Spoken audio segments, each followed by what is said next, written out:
Yeah, man. Well, once again, everyone, Jamaica World Football Talk.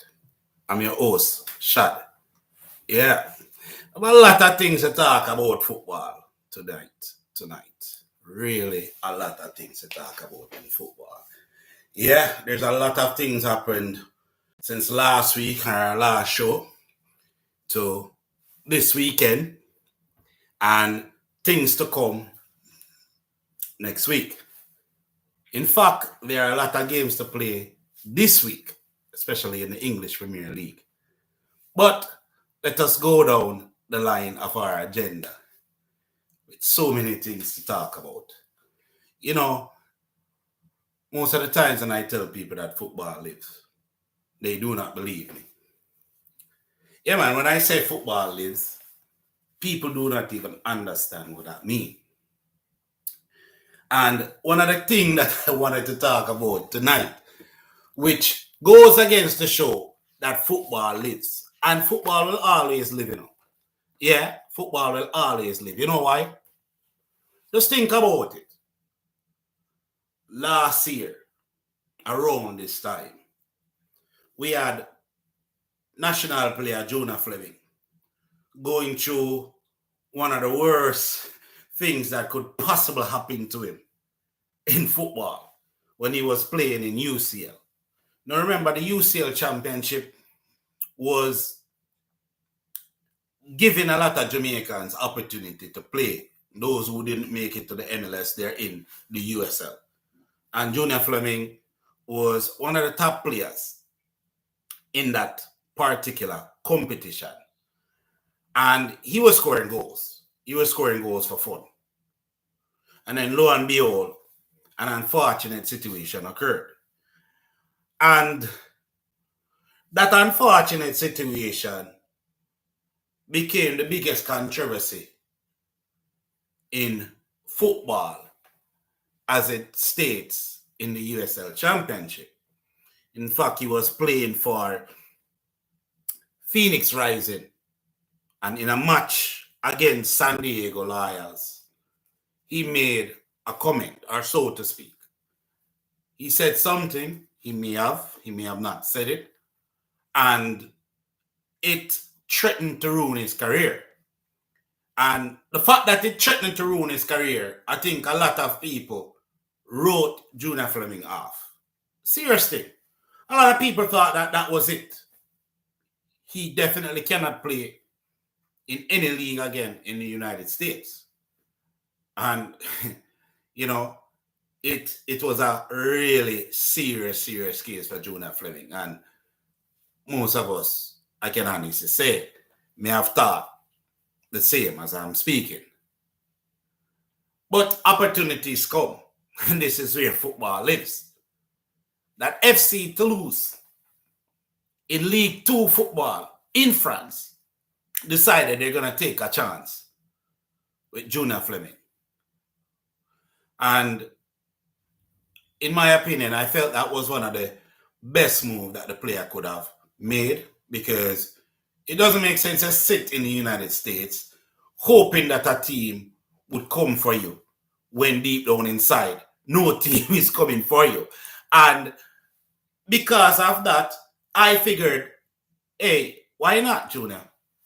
Take that chance. And he did. And when he did, guess what happened? FC Toulouse actually won League 2 this season. FC Toulouse won League 2 this season. They're the champions of League 2 with Junior Fleming. And next season, Junior Fleming will be playing League 1 football against PSG and Neymar and Messi and probably Mbappe. Yes, and that is why we have to say and agree upon this statement that football lives. Because this is a situation where Junior Fleming, you'd have thought that his career would be over. No one would have thought that the player would get this opportunity in France, and he did. Very good move. Very well played by Junior Fleming and his agent, management team. Playing in League 2 is no shame, because isn't League 2 a higher rank than USL? So it's a step up for the player. And because it is a step up for the player, it is a good thing that he made that move, because now he's a champion. Phoenix Rising did win last season because they were the best team in USL. But then what? What promotion? Are they going to MLS? Answer is no. So why waste time in UCL where UCL doesn't give you the platform to rise to a higher tier football? Whereas League 2 did give Junior Fleming that. And next season he will be playing in League 1 against Lionel Messi and Neymar. So that is so beautiful, gentle people. This is so beautiful. And that's why I love football. Because there's so many situations that can actually happen. And because there's so many situations that can happen, then the righteous thing that has happened is to the benefit of this young player. So congratulations, Junior Fleming and Toulouse. I'm very, very proud of that move. Yeah, I'm very, very proud. You know, when you really think about all the other Jamaican players, I mean, Leon Bailey is playing for Aston Villa right now in the Premier League. He's out injured, and we can only wish for the best for him. But what a move by Junior Fleming. And what a way for us to say football lives. Love that. You know, I wanted to touch into the Jamaica Premier League, you know, games that were played yesterday. You know, some serious game played, and we saw a bit more of stalemates. One of the big match that was played was Tivoli Gardens against Dumbarton. And Dumbarton, of course, is set on this course of claiming the Premier League title. They're actually leading the Premier League at this stage, you know. And Tivoli Gardens have just found some form and slowly rising back up into the table. And so this was a game that they needed a good result. And if you're going to say stalemate is a good result for Tivoli Gardens, then hell yeah, it is a good result. Because everyone expected Dumbarton to actually brush aside Tivoli. Yeah, man, they pull off a 1-1 draw with Dumbarton. You know, the team really coming together. And I like what I'm seeing with Tivoli Gardens FC, you know. And in other games, you know, we had the former, well, last year champion Cavaliers. It's a stalemate as well. 0-0 against Veer United. Veer didn't want to go down. Cavaliers at home and getting a point against Cavalier at home. I think that is a good point for Veer United. Veer United is playing some excellent game. In fact, last week, Veer United was playing my beloved Arnett Gardens. And Arnett Gardens scored the opening goal and thought it was good. Halftime, the score was 1-0. Veer United came back and clipped Arnett Gardens 2-1. So this 0-0 draw against Cavaliers, it's not by coincidence, but it's because Veer has finally found their form as well.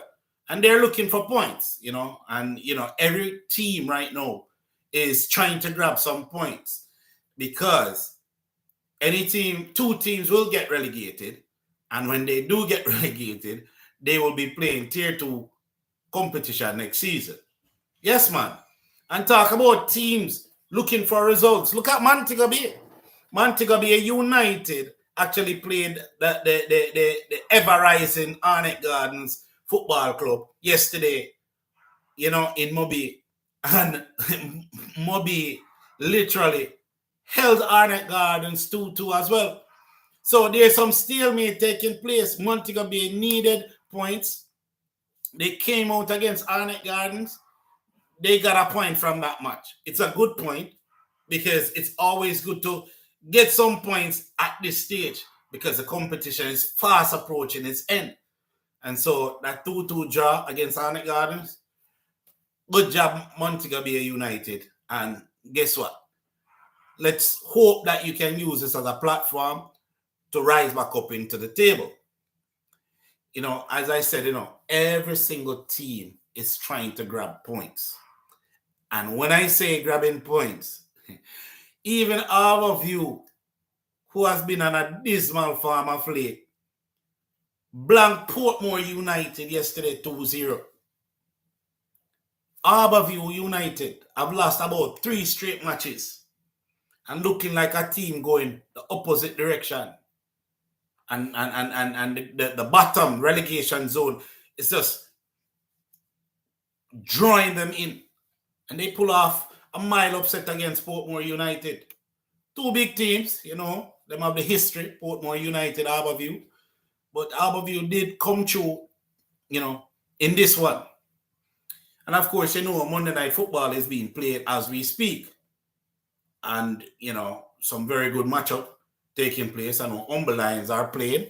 My good friend Andrew Price and his Humber Lions looking to continue build on what they have done in the last four matches.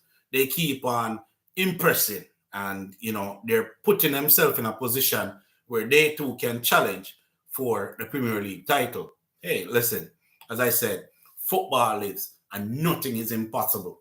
And that is why I love this game.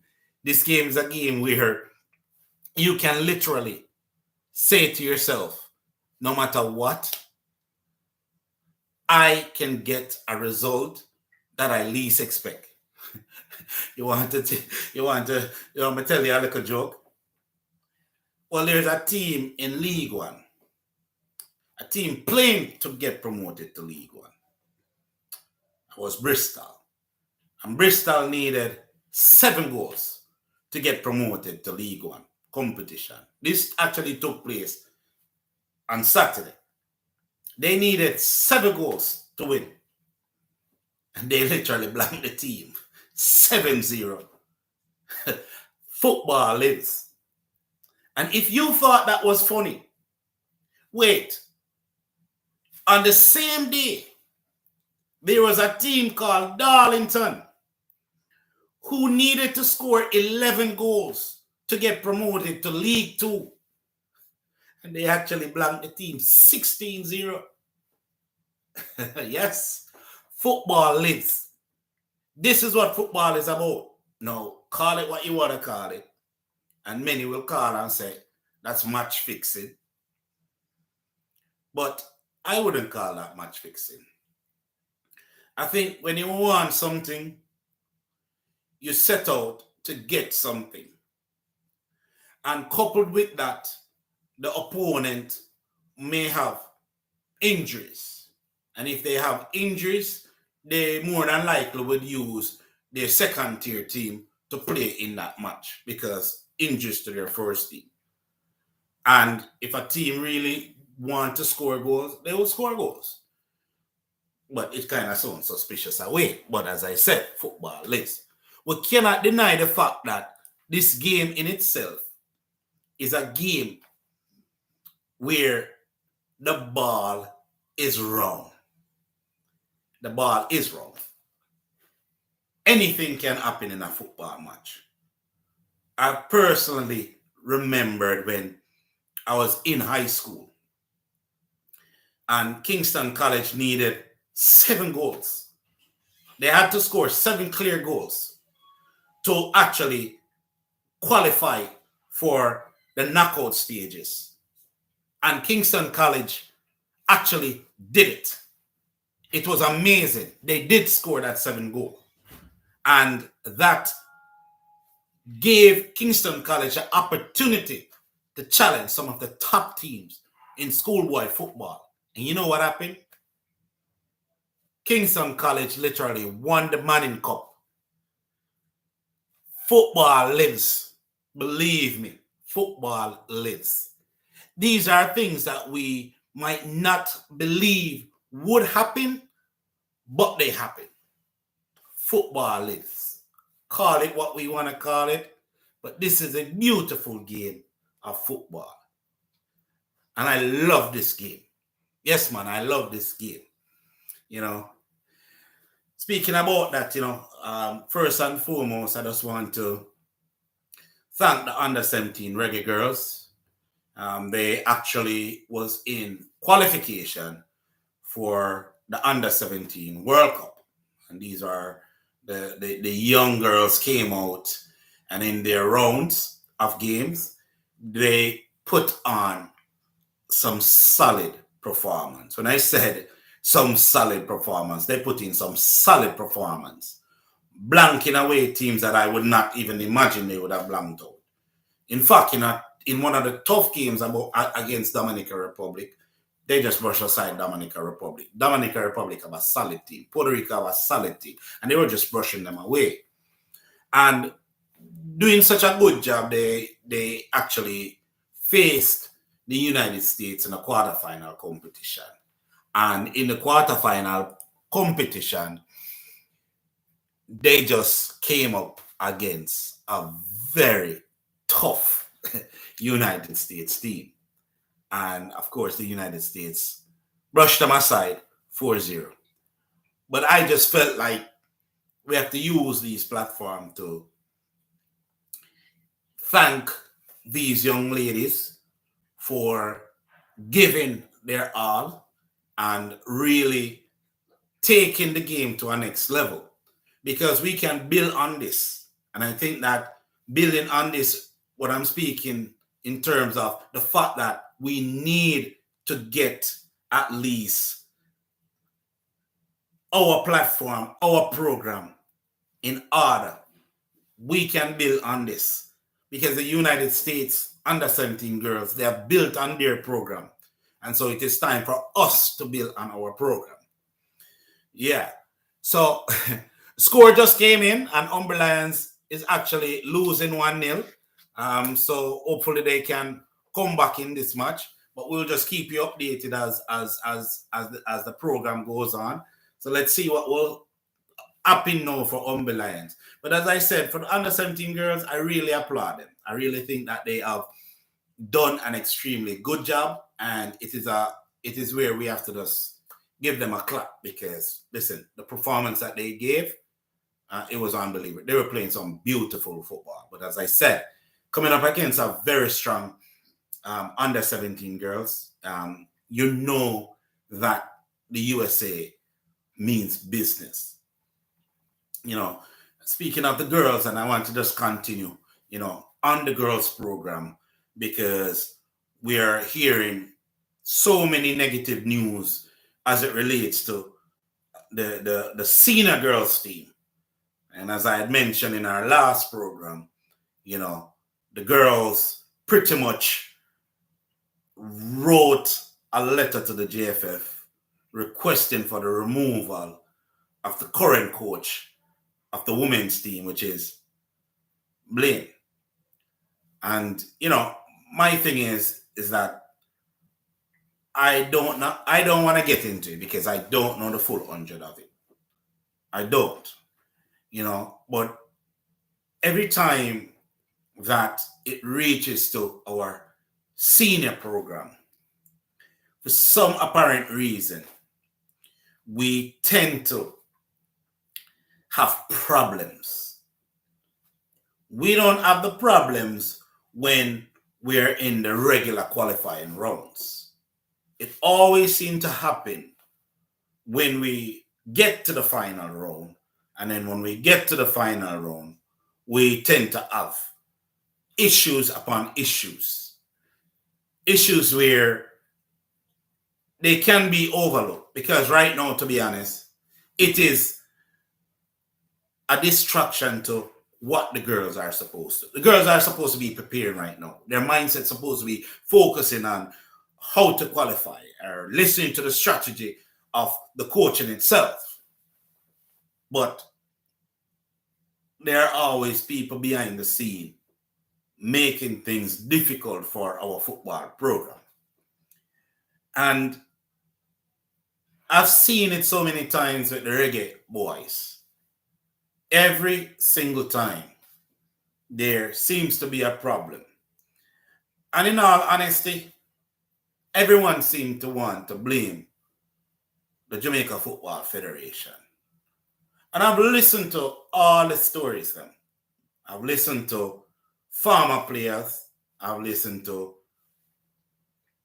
people from the national program in itself. And they just seem against the Jamaica Football Federation. And I used to jump on that with, trying to understand why things can't work out and that our program cannot manifest like teams like the United States. But I realized that for you to move forward, if there's clouds over your head, you always seem to be in a struggle. Because at one point, you're going to try to appeal to one set of audience or the other set of audience. And if you try to appeal to one, the other don't like it. And if you go the other way, the others don't like it. And so you're in the middle trying to figure out, so what am I supposed to do? You know what? There's nothing that I think our federation can do to please everyone. In fact, I've drawn a conclusion now to state that it is former players and former national players who are behind the scene instigating the negativity as it relates to disruptions in the reggae boys and now in the reggae girls. I think that it is people who have been part of the program before that are instigating on this unfortunate situation where we would have expect our program to advance, but because someone don't like a specific individual in the JFF or the technical director or something of the sort, they just start to spread unfortunate news or stories, but guess what? You cannot please everyone. You cannot please everyone. There was a time I remember some players discuss and them said, we should go local coaching. Why each time we, the JFF, are going for foreign coaches? So they decided, let us get a local coach and bring them into the men's program. Now, if that is a good thing, then former players are happy because it's one of the person that they're playing with. And therefore, when you're playing with a former player, and you see him, you're like, yes, how are you that? How are you get a chance, And when you see your youth get a chance, those individuals are not looking for anything else or anybody else. And if anyone come in the way or say something about that particular player, remember what I'm telling you. Them vex with you and don't want to talk to you. Because you shouldn't say that. Or you shouldn't lick out against that man, because that man is in their network. And that is the person that they want. And you see, when you see like the GFF decide to terminate the contract of that player, they are former players and former national players who vex behind the scene, and they're the ones who are creating the noisy atmosphere and trying to instill their power into the program. Because if you have a player who was a former national player as a head coach, no matter what wrong he does, they support it. And we as the audience, we're going to sit back and we're going to be saying, that man though no good. And you might be sitting and saying that man no good, and you literally going to say that man need to be replaced. But if they hear you say that, you just cross into theirs. And so let's see what Mr. Walton said. Mr. Walton said Jamaica will never go to a next World Cup until there is a dramatic sweep through to remove the bad seeds from top to bottom. That is very well true. That is very well true. And here's my position on that. I believe that there are a lot of people within our national program who lacks the business acumen to attract corporate America or to attract corporate Jamaica or to attract the Jamaican diaspora or to attract any outside investment.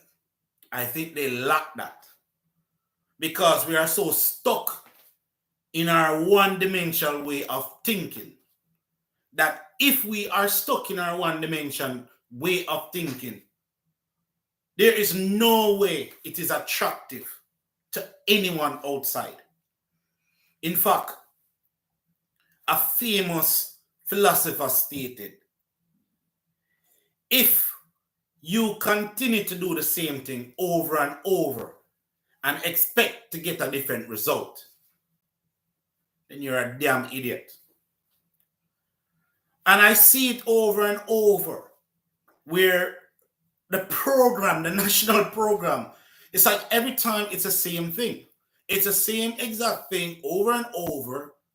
You shift one person out, you bring in a different technical director, that man just pushed that man out, and it's like everyone is fighting for spoils. Nobody is thinking, how best can we get corporate Jamaica, corporate America, Jamaica diaspora in the US, in England, our outside investors like India and China? How can we get them to come in and help us to build a solid program, just like the United States in CONCACAF, just like Canada in CONCACAF? In fact, you have to give thanks and praise to Canada's program, because I remember when Canada was the beaten stick in CONCACAF, and I've watched them. They set a 10-year projection in their development program, and their 10-year development program has now manifest that they are in the World Cup. This is not their first time in the World Cup, but it took them 10 years to build a team to get back into the World Cup. And they have a very solid program, and they're still developing program. Whereas Jamaica is still sitting and struggling. Still sitting and struggling because we don't have an academy. We discussed that in our first program here. The lack of academy, the lack of development. And one of the things that I decided to do, instead of sitting and talking with all of these former players and former national players, to build my own football club. And building my own football club, I brought youth into this team.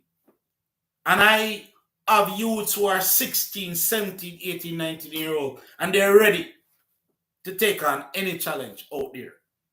Now, I would have want, and surely I would want, the Jamaica Football Federation to come and take a look at these players, because we're talking about some gifted players, and they can be part of a development program. Why not provide that investment for my football club, like a Tuscany Warriors football club, and let us develop players? And whereas you are monitoring what is going on at the Tuscany Warriors football club, and then can select from that program for your under 16, your under 17, your under 20, or your under 21, or your under 23. They're right there. So what ideas do we have? The ideas that we have, most of us, is to look, boy, if my friend not in it, me no business about that. Or my friend should have coached the national program, and if I know my friend, I don't like that youth, because I am not in agreement with a lot of things. I'm not in agreement with the former manager of the Jamaica national program, period. But I'm not in favor of the current one either. But I believe that the current one need to get every opportunity that there is to pretty much take the chance as the other. Now, we have to start to think outside of the box as it relates to our national program. And we have to get out of our system this connection thing where in Jamaica it's if I know you, then I am with you, support you. If I don't know you, I don't support you. We have to get out of that mindset. We have quality players in Jamaica. The women program, the men program. You have to find them. We have to build a stronger scouting program. But going back to the discussion in terms of the all boys, all girls type of situation, because it's an all boys situation that is creating the current problem that is in the national female program. Because the all boys are saying, we don't want Blaine, so let us create something else. Let us burn him out. Because we believe the other coach should be there. And that is really what is bothersome and affecting us as a nation moving forward. We cannot accept who is given the opportunity to lead. We cannot accept that Coach Blaine, in his tenure, whether he's a local coach or not a local coach, he is 4-0 with the national ladies. The Reggae girls 4-0 in their qualification going into the final round. And we have a problem with that. Because we want to say he should not be there. Someone else should. Someone who they, the old boys, old girls, believe should be there. Why? Why not leave him? What if he goes 5-0? What if he goes undefeated? What if the girls qualify for the World Cup? Why can't we have a forward thinking? Why can't we see that it doesn't necessarily mean that our way is the right way?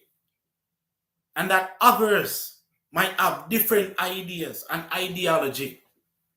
We can't just give one individual, one set of individuals the opportunity to think, hey, I want to see that man coaching.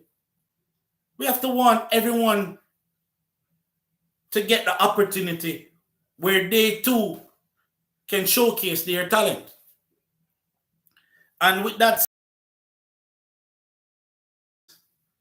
I don't even want to agree with the letter that is sent.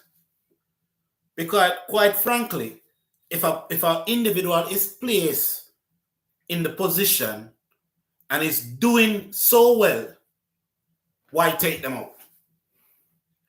Now, what if we take him out and we lose all our other matches? Do you know who we're going to blame? You guessed it right. We're going to blame the Jamaica Football Federation leaders, the president, the general secretary. We're going to call them all different type of names. We're going to say, oh, they don't know what they're doing. But sometimes we as leaders need to put our foot down and say enough is enough. I'm not always going to please the populace. Sometimes I'm going to hold strong in terms of the decision that I am making with who is suitable for the program. Not because 10 person like the individual in charge or 10 does or 12 doesn't like, but because I believe and I've made a decision to choose that individual to lead, and we are doing so well. Why change it now? Remember, as I said, if we go the route and change management at this stage, going into the final round, remember, we're 4-0, and if we go in the final round and we lose in the final round, everyone will point their finger at the Jamaica Football Federation. Now, if the federation decides to stick with the player, with the coach, and he goes on to win and qualify, you're going to still see another argument coming. Mark my in terms of how we are making the approach in leadership. Sometimes we want to listen, but sometimes we got to say, listen, I am the leader here and I've made a decision to keep this person on board. And listen, I personally will support the Jamaica Football Federation in any decision that they make as it relates to Bain. But I would love to see Mr. Bain continue to coach the female team and qualify for the World Cup. That is what I see, and that is what I'm hoping for. And I hope that this problem can be put to rest, because there's no way you try to shake up things at this stage. You have to be very smart about this. People, they need to think about it.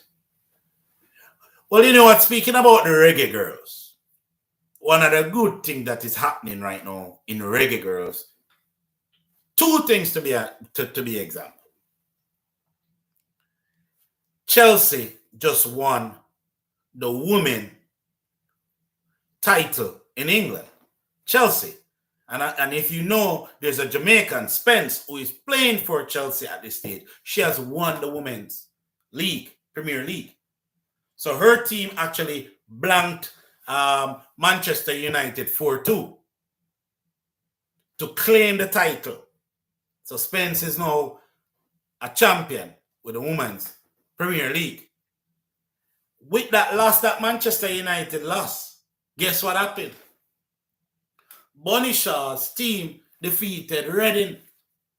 Yeah, man, they blanked Reading 4-0.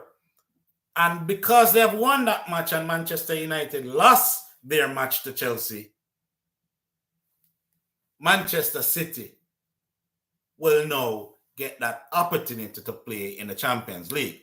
So Bonnie Shaw, look for her in the Women's Champions League next season with Manchester City. Now, all that result that is playing out, I kind of feel sad for Arsenal, because Arsenal ladies have been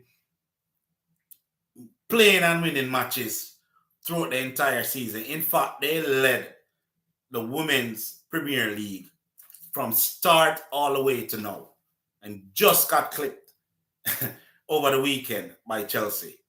So very unfortunate for Arsenal ladies. They played some beautiful football, but when them, in Jamaica, them say fire there must steal them think a cool breeze. Well, Chelsea started to win these games and just winning back-to-back matches and claw back Arsenal, who was a little bit complacent in the latter stages of the competition. And Chelsea really stood up. Now they're, 3 straight? That's a three-peat for them, in the Women's Premier League. They're the top team in England, honestly speaking. They're very good. They're very, very good. They went to the Champions League last year, and they lost to Barcelona ladies in the Women's Champions League. So, wasn't expecting anything else, but kind of disappointed for Arsenal. I really thought they would have pulled it off, But how the results played out, my beloved Manchester United has lose out on the opportunity to play in the Champions League next season. It's very unfortunate. That's all right. We just have to build again, because we did lose Reese to Chelsea. So she went there and she pretty much gave them some strength, But it is one of those things, But I'm very happy for Bonnie Shaw. She'll be playing Champions League. Unfortunately for Spence will be leaving Chelsea at the end of this season. I'm not sure which football club she'll be joining, but I know that she'll be leaving Chelsea FC. So congrats to both reggae girls. One winning the Women Premier League and the other qualifying for Champions League next season. Some good thing, ain't it? Well, speaking about Champions League, last week on our program, made some bold predictions. And, a couple individuals had laughed because, when I made that prediction, I was very gung-ho on what would happen. And as you know, going into the semi-final last week, Manchester City had actually defeated Real Madrid 4-3 at home. And they were actually going to the Bernabeu in the return leg against Real Madrid. And so I made a bold prediction on this channel stating that Real Madrid will win. And everyone says, what? Manchester City had the edge. Why would you predict against Manchester City? But the way that I see football, and I watched the game, and I thought that Manchester City, who played excellent, by the way, they literally gave up 2 crucial goals when they should have kept their momentum and close out that match, and they didn't do that. And because they didn't do that, that score, 4-3, was not a safe score going at home against Real Madrid. And so my prediction was Real Madrid would beat Manchester City. Now I'm going to go back to that match afterwards. That was a prediction. In the other game, Liverpool actually had blanked Villarreal 2-0. And so I had expected Liverpool to continue their winning ways and defeat Villarreal at home. Those are the 2 bold predictions that was made on this football show. Now, we all know the result of these semifinals. But one of the things that was so fascinating to me, I know a lot of my colleagues on our Facebook page, they say to me how great Pep was. And when I watched the match last week, the second leg last week against Real Madrid at home, and I saw Manchester City go up 1-0, I said, wow, maybe I wasn't seeing what everyone else was seeing. Because now Manchester City has a 2-goal cushion on Real Madrid. And it would seem that it is impossible for Real Madrid to come back in this particular game. You remember what our football program is named, right? Yeah, man. Everything about our football show is about football lives.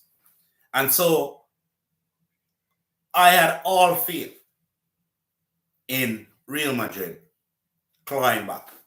In fact, on our Facebook page, I indicated that the Big Bens will come true. My colleagues laugh at me. Well, they had every right to laugh because at 2-0, there's no way you could see them losing.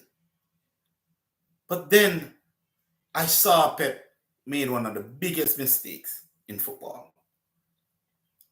Real Madrid started to play pressing. They were pressing them because they realized the game was slipping. So they decided they're going to play press. And by playing press football, I would have thought that Pep would have played more long balls over the press because his players were actually set up in that capacity.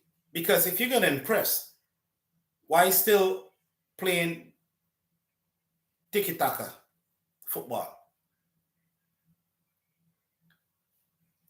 Then his second mistake that the man made with a 2-0 lead, he made a substitution. And I'm like, okay, Sterling are going to get a game now. That is what I thought, I realistically thought that Sterling would get his game in this match. Why not? If you're leading 2-0 and you have one of the best strikers on your team on the bench, why not bring him on? Because Real Madrid start to play press football.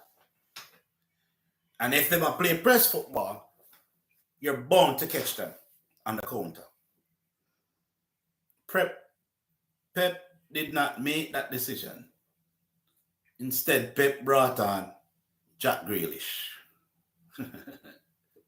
Jack Grealish. And if you watch Jack Grealish game from the beginning of time, how he's been playing, how is it been developing, you would have said that's a bad decision. Because in all honesty, that was a bad decision. You can't play Jack Grealish. So you have to bring on Sterling. Because Jack Grealish is going to now slow up your ball game and play a more individual game. Because that's how he plays. His game is all about the hype. His game about how the media is going to project him. Will he score? Remember, he's an English player. And that's what they do. They're going to hype up their baller. So all eyes now switch to Jack Grealish. And of course, I can understand Pep. I just spent $100 million on a player. Why wouldn't I want to play him in a Champions League? But I know that Pep is brilliant. I know he's brilliant. Too brilliant for his own self. Because now you're being pressed. And now that you're being pressed, you saw exactly what happened in that game. It was Grealish who gave away that ball. And Real Madrid finished off that play to pull one back. And when they pull one back, in that same press, and with Pep still not bringing on Sterling, you just knew exactly what would have happened. And as I said, the big Benz, he had to show up. And he did show up. And when he showed up, he silenced the entire Manchester City team. Big Benz, Rodrigo, they literally put Manchester City to the sword. It's very unfortunate. And even though it goes against my predictions, but what I saw is a tactician getting outwit by the maestro, who is Carlo Ancelotti. I would not have expected Pep to allow that to happen. I'm still a student of the game. And because I'm a student, I am still learning. And learning these particular situations, I do not want to make these same mistakes. I don't. And if you ask me, so why are you talking like that? Are you a coach? Well, you know what? Yes, I've started my badge. And I've gotten the first certificate in US soccer coaching. And continuing along that line, I'm giving myself a strong projection that within the next year or two to become as qualified enough that I will be able to take my coaching to the next level. Bear that in mind. It is coming. And so as I'm watching these games and using my same tactics and with my team, and I'm seeing them working from my football club, I am astonished to see that Pep would not have made these type of changes. It backfired on him. I think that he knows that he made a mistake. And you could hear him in the press. You know, he did make a mistake. But then what they're going to do? They're going to invest more money again, right? Yeah, so Real Madrid came back and beat them. And by beating them, Real Madrid qualify for the Champions League final. Now, in the second semi-final, that was an amazing game because Villarreal literally tie up the score after scoring 2 goals on Liverpool with the score at 2-0. Now they're tied 2-2 aggregate. And I'm thinking that Villarreal is going to pull off an upset. I mean, I'm a Manchester United fan, and I really and truly want to be as unbiased as I can. But most Manchester United fans, they don't want to see Liverpool succeed. But in this match, I literally wanted to see Liverpool succeed because I want to see a Liverpool versus Real Madrid final. I predicted it. I didn't say Villarreal. In fact, if Villarreal had won, the English Premier League would have been a laughing stock because everyone would have said, oh, see, 2 Spain teams on a final. That's what they would have said. And so we had to clip Villarreal. And which team would you literally want to face Real Madrid at this time? Has to be Liverpool. Honestly speaking, they're the pride of England in Europe. They have won the most Champions League than any other English team. And so, if you have a Real Madrid who is in form, you must want a Liverpool to go against them. And so Liverpool did a comeback. And that comeback in the game, they put Villarreal to the sword. That's how I would have expected it. And got over the line. And so it's a Liverpool, Villarreal. It is a Liverpool versus Real Madrid final.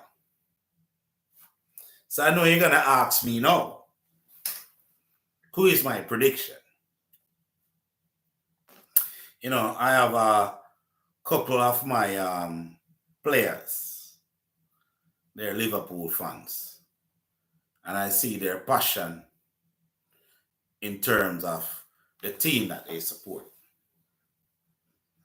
As I said, as a Manchester United fan, you think about these games in a way that you want to hope that your biggest rival would fail. Based on the matches that I've seen, especially with Real Madrid, they have played some serious fightbacks.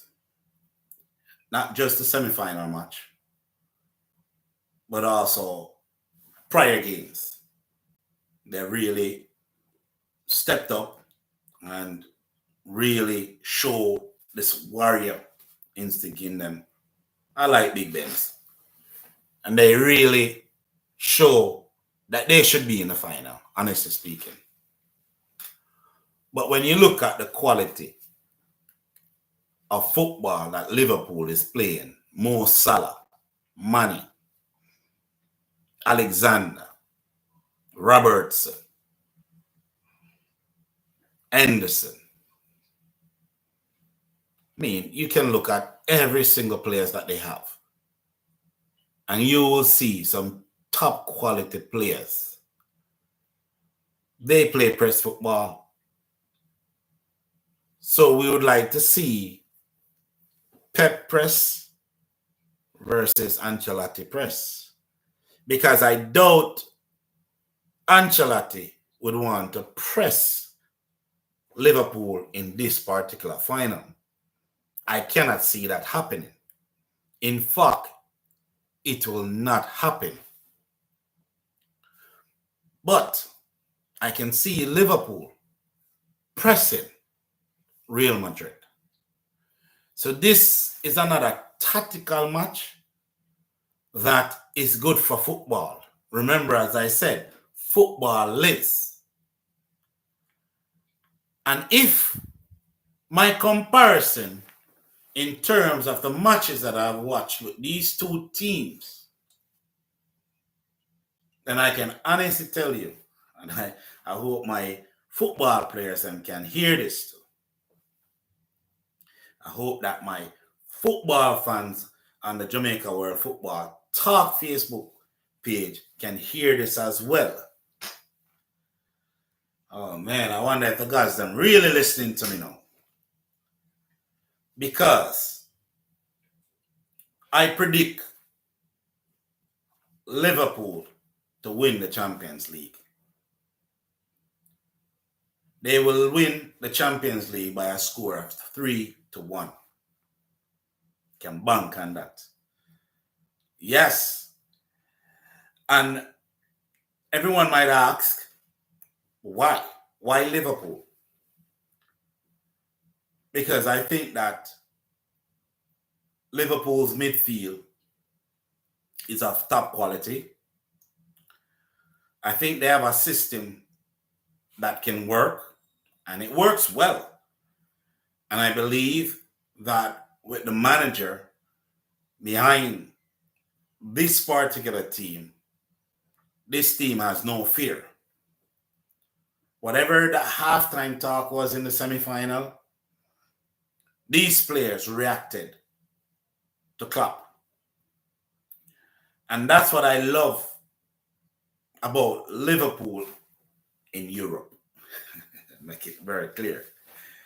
In Europe. Real Madrid, I always have a thing about La Liga teams. And we have seen La Liga teams win the Champions League so many times.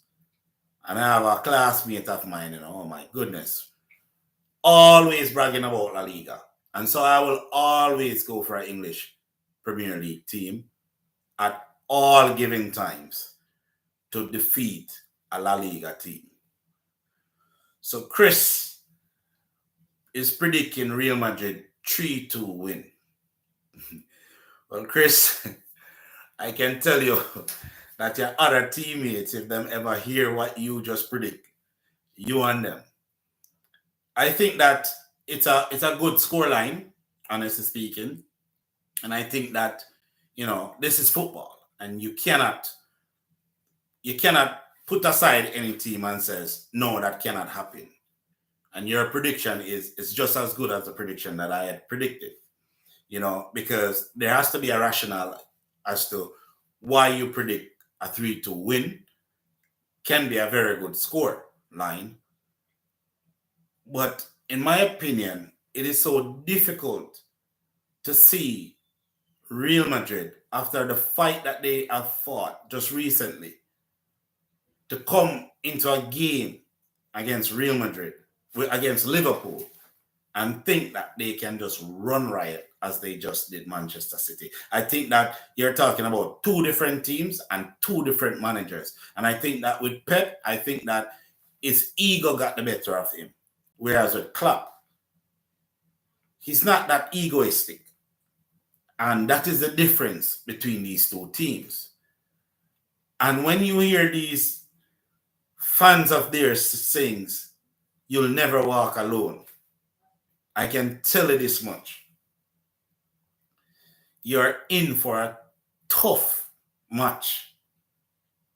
Because Liverpool, when they get to the Champions League final, they go out to fight. I've only seen them lost one Champions League final. And it was against Real Madrid as well. That famous foul from Ramos and Salah to take out Salah out of that match. That was purposeful. And there's no Ramos this time around. And so Salah is looking for a revenge. In fact, Salah saw this year. Because remember, his Egypt team lost the African Nations Cup. And his Egypt did not qualify for the World Cup. Thanks to Mane, of course. Mane's team, Senegal won both matches. And so he's gunning to win something. And I just believe that this is a platform for a player like Mo Salah. The question is, will he stay at Liverpool after this season? But I believe that with Mo Salah's attitude towards the game, he will win it for Liverpool. I can see him scoring 2 goals. And that's the player to watch, Mo Salah. And if Mane just pass the ball and don't play selfish, they can put Real Madrid to the sword. So that's the reason why I predict the score in a manner that I've predicted it. I do believe that this is a serious matchup. But I do believe that Liverpool will pull it off. I can't believe I said that as a Manchester United fan, by the way. But it's just a love out of football. And on this program, it is just my unbiased views. Not about rivalry, not about Manchester United, but to just speak the facts in terms of my understanding of football and the game in itself. Yeah. So, Liverpool to pull off one against the star-studded Real Madrid. You know, talking about that, we have the English Premier League going on right now, innit? And so, with the English Premier League, we have to talk again about Liverpool. Because now Liverpool going down the wire with Manchester City. So, Chris, what is your prediction for this English Premier League title? Well, from the looks of it, last week, Liverpool put themselves in a very, very good position. In fact, they jumped out on a 1-point lead against Manchester City. And I heard the entire eruption from Liverpool fans, whether they are fans on the Jamaica World Football Talk on Facebook or part of my football club or my dear friends from high school. Everything coming from them is about Liverpool. And they were jumping for joy. I wasn't happy for them at all. This time I can tell you. I wasn't happy for them at all. Because there was a time when Liverpool bragged about their title. And when they bragged about their title, it seemed so far-fetched because at the time they had 18 titles. That was when it was, pretty much Division 1 before it was named the English Premier League. And so they bragged about their 80 titles to the expense of Manchester United. And it was a great feat, to be honest, by such a team. But then when the league, Division 1, changed and turned the English Premier League, we saw where everything took a turn. And it became the Manchester United who started to win these titles with Sir Alex Ferguson. But for the last 5 years, I can honestly say that Liverpool have been one of the top teams in the English Premier League. Whether they win the title or not, they've been one of the best teams. The coach come in and have made some very interesting investments, top quality investments too.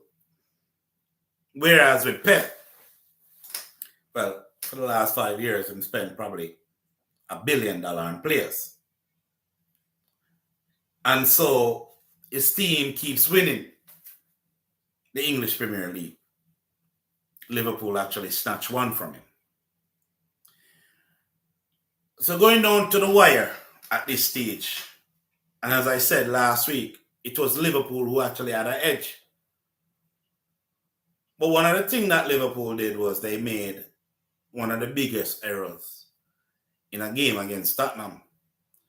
Because that game that they played in Tottenham, they may have lost their focus, or maybe they're still celebrating that Champions League victory against Villarreal. Because I thought when they scored the first goal that there's no catching them anymore. But they were pegged back by that Sun goal. And Tottenham drew 1-1. Now, that made Liverpool tied on points with Manchester City. And tied on points with Manchester City, they were now leading on a 1-goal difference. And so, on Sunday, I believe every single Liverpool fan was a Newcastle fan for that moment. Yes, man, they had to be, because they were gunning for Newcastle to beat Manchester City. You know, but for the first time in my Manchester United life, I literally rooted for Manchester City.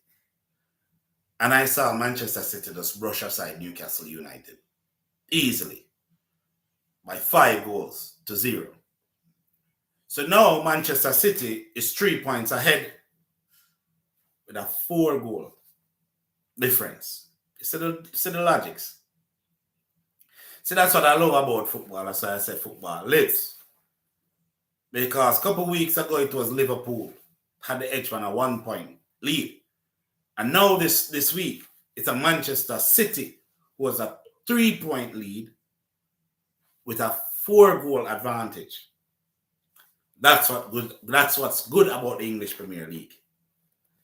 Chris said City to win.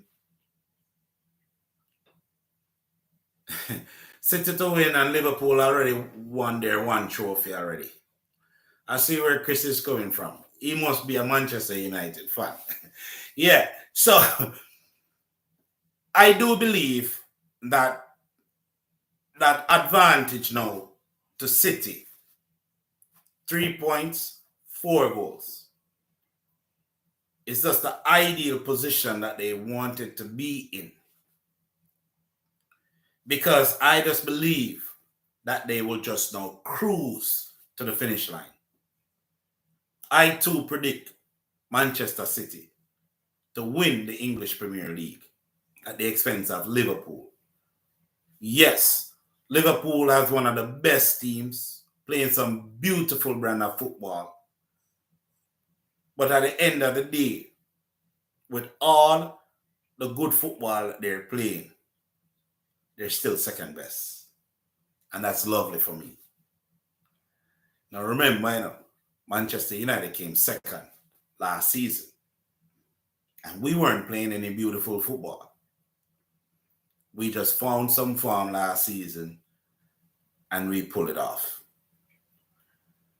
So let's see how this English Premier League ends. But my prediction, City will be crowned champions. No jokes. Now, speaking about my team, Manchester United, we have now put ourselves in one of the worst positions ever in English football. I don't even know where these managers, the hierarchy at Manchester United, where they get this manager called Rangnick from. Because this man speaks a very good game, but clueless about what is required when he actually gets on the field. Because there's no way the things that I see him doing makes any sense. And as my good friend Leon Maynard says, Rangnick is a madman. Yeah, I think sometimes you have managers who have a thought in their head and believe that that is the way the game should be played.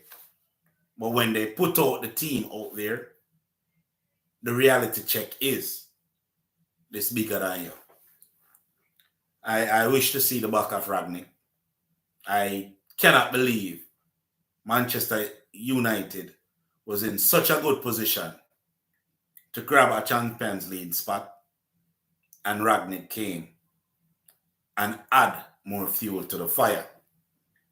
That the toxicity that is in the team, he contributes to it as well. Now we're going to have a clean house. We understand that. But that's not what we wanted. Most football fans wanted to see our team in Champions League next season, especially with Ten Hag coming in. Yeah, man, 10 Hag, 1 Hag, 2 Hag, 3 Hag, 10 Hag we carrying for bring back Manchester United to the glory days. Nonetheless, I even as a Manchester United fan and the love of my football club, I have to say, Arsenal have put themselves in a very good position to grab that Champions League spot. And I believe that they should pull this one off. I like to see Saka. Saka is my Kabbalah still, and he's one of the reasons why I would tune into an Arsenal game, just to watch this youth develop even better. He's going to be a world-class player. And so it is and would be a great thing to see him play in Champions League among some of the best clubs in Europe. So I'm predicting for Arsenal to qualify for the Champions League at the expense of Tottenham Hotspur, who are finding form as well, especially the draw that they pull off against Liverpool. Not losing was crucial to them. But then they meaning Arsenal and Tottenham, they will be playing against each other. And this is the match that will single out the two teams. I really am hoping for Arsenal. I'm actually banking on Arsenal to pull off this one. Now, if Arsenal don't pull it off, I can tell you that I have a lot of colleagues to pull off some jokes on. So I would love for them to do it for the sake of football. But for my sake, it will be bantering throughout, especially on our Facebook page. Straight bantering. Yeah, man. Andrew Price know that too, because he's an Arsenal fan. Yes. So let's see what pan out. But I really believe that Arsenal can pull this one off. Now, as it stands in the relegation zone, I see Everton make a big move this weekend. They pull off a victory 2-1 against Leicester City. And they've now pulled themselves out of the relegation zone. And by doing so, Leeds, after losing their match against Arsenal, has fallen in the trap. But Burnley sit right above them. Burnley sit right above Leeds. They're on the same points. Everton is just 1 point away. And so the relegation battle is getting even more and more interesting. Because as it stands, Lampard is pulling off a miracle. But I can tell you this much. There will be another twist to the relegation zone. Just watch it. There will be another twist. 2 teams already relegated. Norwich has been relegated and Watford has been relegated. And I still think there will be another twist in the last spot for the last team getting relegated. In my opinion, and what I would want to see, I would really want to see Leeds escape the relegation. Yes, I would really want to see Leeds. Because Calvin Phillips did not play a full season this season. In fact, he has been injured for quite a while now. And, he has the Jamaican blood in him. So I would love to see, for this sake, that Calvin Phillips plays in the English Premier League for next season.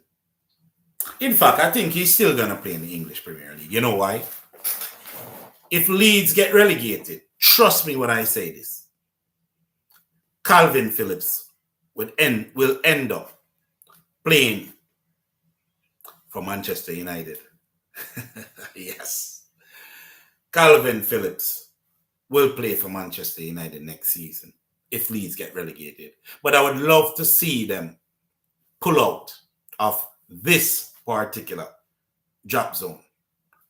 Look out for some twists.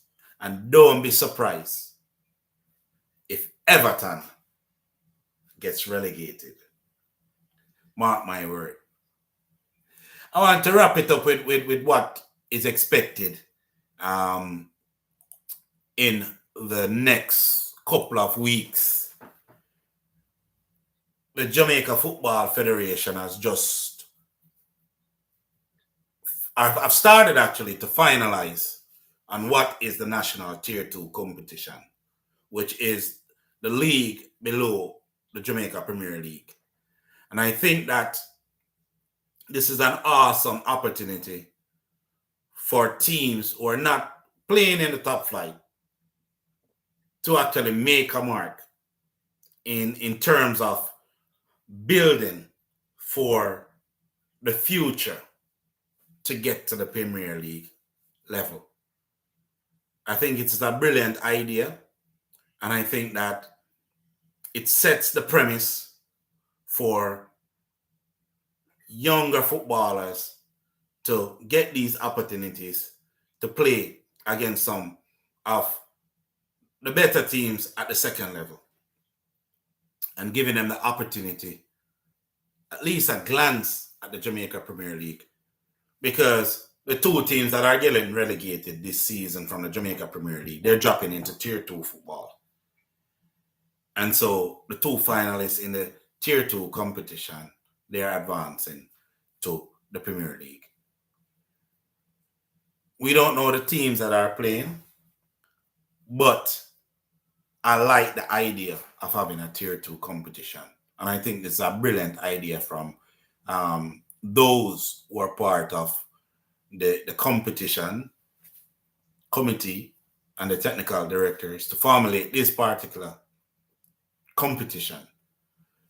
I'm looking forward to it, but I do know that the competition will start May 28th. Keep watching this page.